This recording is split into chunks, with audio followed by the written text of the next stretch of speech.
Good morning student. चला, last लेक्चरला आपण पोहोचलेलो होतो एक्झोथर्मिक आणि एंडोथर्मिक रिॲक्शन पर्यंत. आता आपल्याला पाहायचं आहे rate of chemical reaction. Next point of the chapter,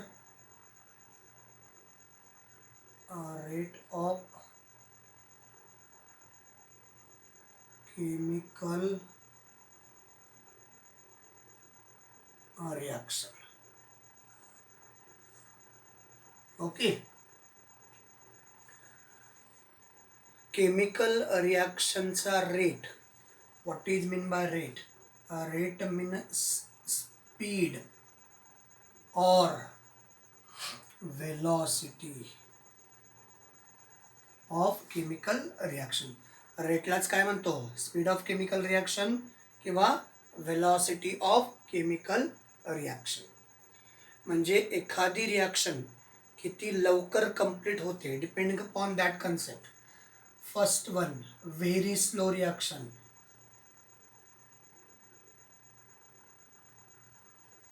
very slow reaction. Second, moderate reaction. Moderate reaction. Third, very fast. Very fast reaction.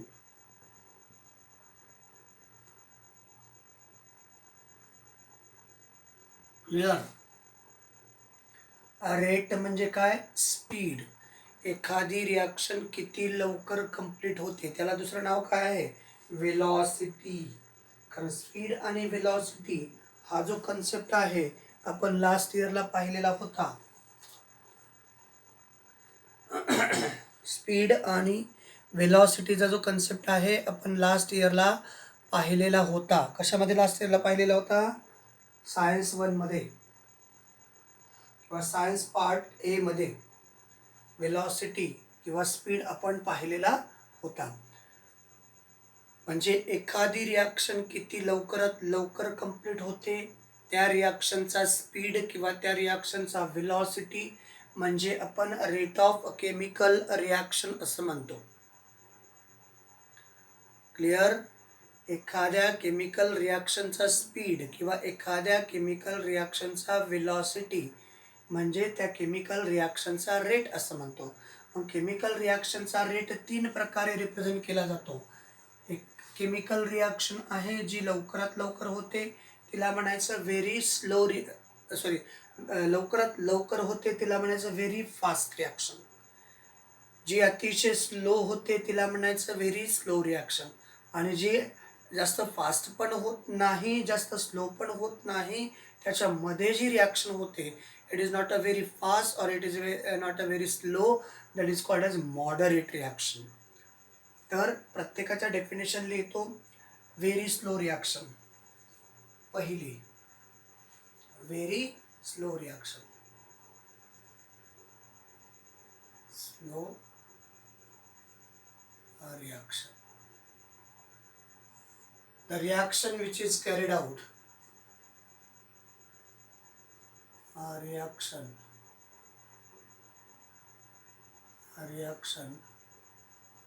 which is carried out by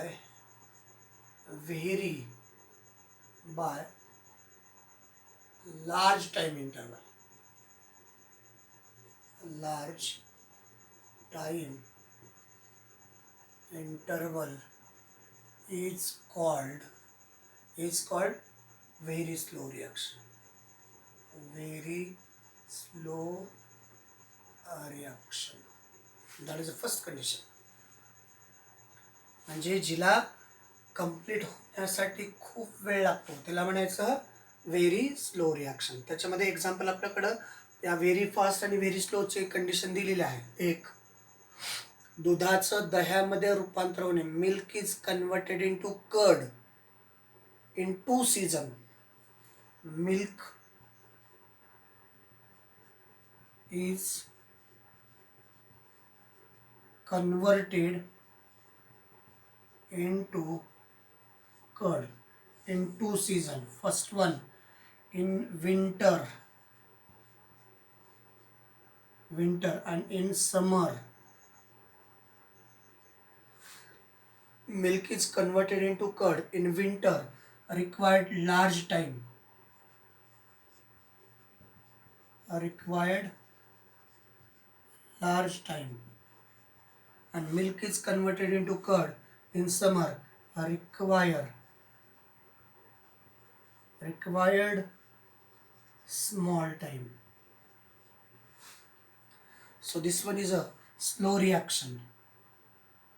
Therefore it is a slow reaction. And here is a fast reaction.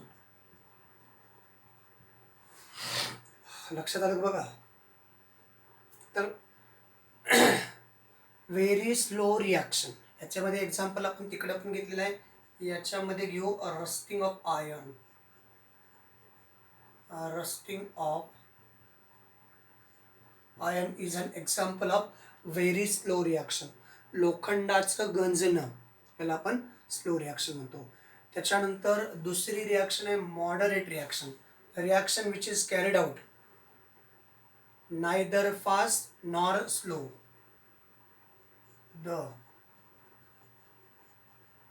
reaction which is carried out by neither fast nor slow is called what? Is called moderate reaction.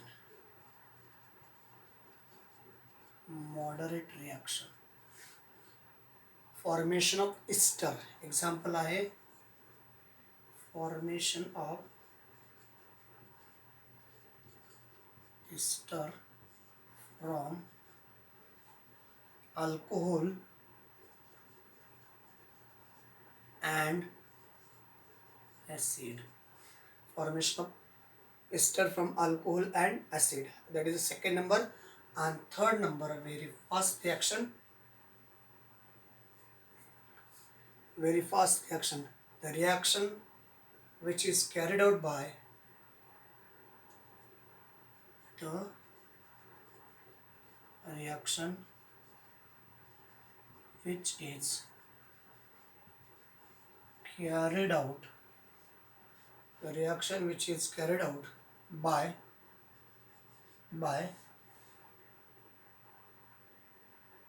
small time interval.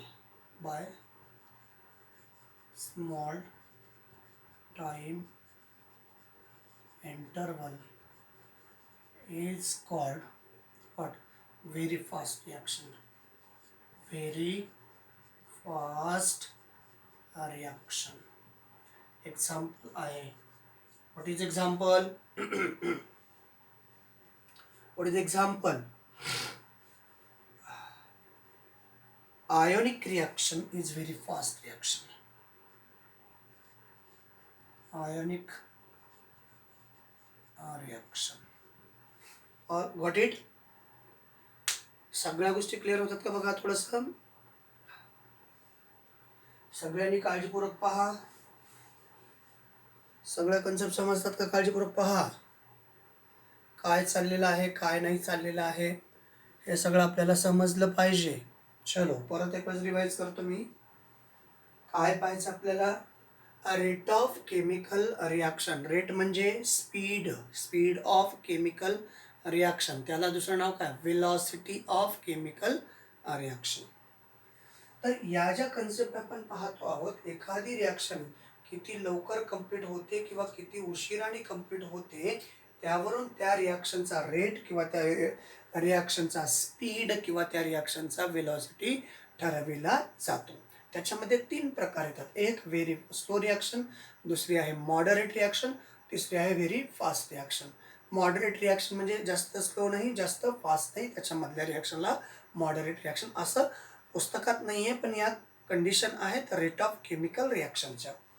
मग तुमच्या पुस्तकामध्ये म्हणजे आपल्या टेक्स्टबुकमध्ये example दिलं आहे, दुधाचं दह्यामध्ये रूपांतर होणे.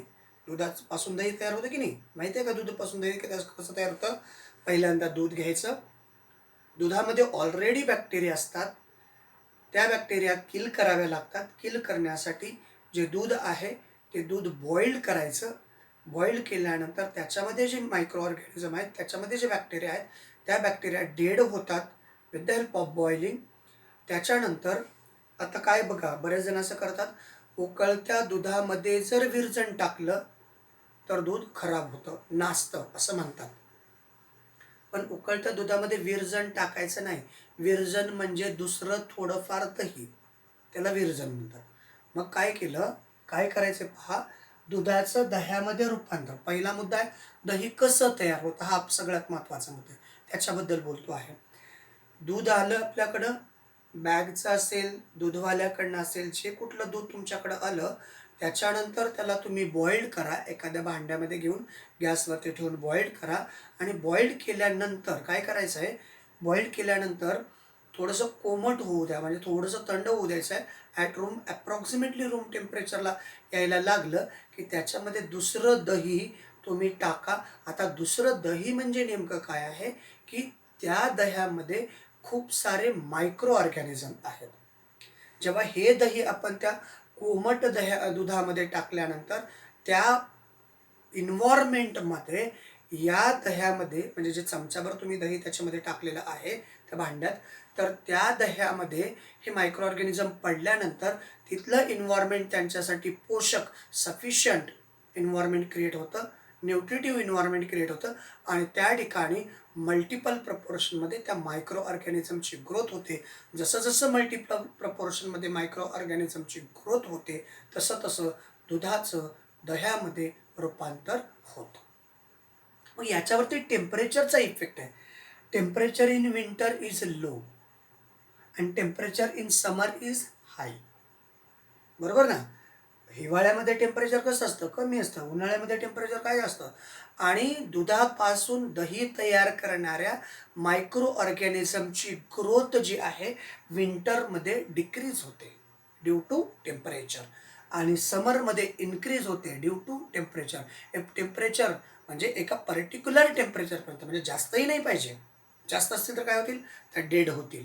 त्याचं एक्झाम्पल मी तुम्हाला आत्ताच काही मिनिटापूर्वी दिलेलं आहे. काय दिलं एक्झाम्पल? की बाबा जर समजा पातेल्यामध्ये उकळत्या दुधामध्ये, किंवा असं नेमकं उकळून दूध आपण बाजूला ठेवलं, त्याच्यामध्ये इन्स्टंट विरजण टाकलं, दही म्हणतो, दुसरं दही, विरजण म्हणजे टाकल्या टाकल्या ते दही फाटतं, ते दही नासतं, खराब होतं. नेमकं काय झालं या ठिकाणी? ऑलरेडी ऑलरेडी मिल्कमध्ये असणाऱ्या मायक्रो ऑर्गॅनिझम डेड झाल्या. आणि जेव्हा तुम्ही हे विरजण म्हणून टाकता, विरजण म्हणून जे कंटेंट टाकता, दुसरं दही टाकता, ते टाकल्या टाकल्या त्या टेम्परेचरला त्याच्यामधल्या सुद्धा मायक्रो ऑर्गॅनिझम डेड होतात. आणि ज्या डेड झालेल्या मायक्रो ऑर्गॅनिझममुळं ते दूध फाटायला लागतं. त्याच्यासाठी काय करायचं? दूध कोमट होऊ द्यायचं. म्हणजे जे इन्व्हायरमेंट, न्यूट्रिटिव्ह इन्व्हायरमेंट तयार करायचं, आणि मग ते न्यूट्रिटिव्ह इन्व्हायरमेंटमध्ये दुसरं दही टाकल्यानंतर त्या टोटल दुधाचं दह्यामध्ये रूपांतर होतं. That requires temperature. तर इथं टेम्परेचर लेस असल्यामुळं दिस रिॲक्शन इज व्हेरी स्लो, आणि इथं टेम्परेचर जास्त असल्यामुळे रिॲक्शन फास्ट होते. दुधाचं दह्यामध्ये रूपांतर उन्हाळ्यात फास्ट होतं, हिवाळ्यात कमी होतं. क्लिअर? मग आता बघायचं आपल्याला सगळ्यात महत्त्वाची गोष्ट, very fast reaction, moderate reaction and very slow reaction. जी रिॲक्शन होण्यासाठी बराच वेळ लागतो त्याला म्हणायचं very slow reaction. Example, rusting of iron. लोखंडाचं गंजणं, लोखंड गंजायला बराच काळ लागतो. मुद्दे लक्षात ठेवा. आता फॉर एक्झाम्पल, आपण ज्या घरामध्ये राहतो ते घर स्लॅबचं आहे. ते घर तुमच्या वडिलांनी बांधलेलं किंवा वडिलांच्या वडिलांनी बांधलेलं असेल.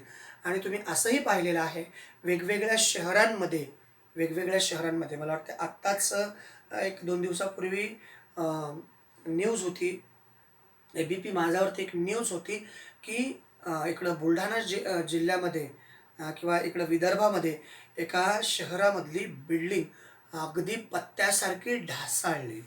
2 मजली 3 मजली बिल्डिंग होती. पाऊस पडत होता आणि ती ढासाळली. का ढासाळली असेल? ती 2 मजली असेल, 3 मजली असेल. मग जर ती स्लॅबची बिल्डिंग असेल तरी का ढासळली? कारण तो जो म्हणजे ती जी बिल्डिंग तयार केली होती त्याचा एक पर्टिक्युलर ड्युरेशन असतो.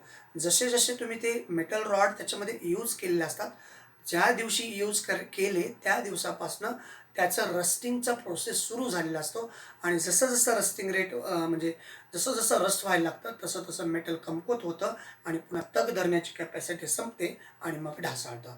तर मग साधारणतः घर बांधल्यापासून ते 30 वर्ष 40 वर्ष घर चालतं किंवा टिकतं. म्हणजे काय? त्याचा रेट ऑफ इन्क्रीजिंग म्हणजे रिॲक्शनचा जो डिकम्पोजिशनचा किंवा रस्टिंगचा जो रेट आहे तो कसा आहे? स्लो आहे असं आपण म्हणू शकतो. क्लिअर? रस्टिंगचा जो रेट आहे तो काय? स्लो आहे. म्हणजे जी रिॲक्शन रस्टिंग ऑफ आयर्न लोखंडाचं गंजणं ही रिॲक्शन स्लो रिॲक्शनमध्ये मोडते. त्याच्यानंतर नायदर फास्ट नॉर स्लो म्हणजे फास्टही नाही आणि स्लोही नाही. जी रिॲक्शन अतिशय फास्टही नाही, अतिशय स्लोही नाही, अशा केमिकल रिॲक्शनला काय म्हणायचं? Moderate reaction. एक्झाम्पल आहे फॉर्मेशन ऑफ इस्टर. इस्टरचं फॉर्मेशन आपल्याला टॉपिक नंबर 9 मध्ये पाहायचं आहे. टॉपिक नंबर 9 कार्बन कंपाऊंड्समध्ये हे आपल्याला बघायचं. अमेझिंग वर्ल्ड ऑफ कार्बन कंपाऊंडमध्ये ही रिॲक्शन बघायची आहे. Formation of ester from alcohol and acid.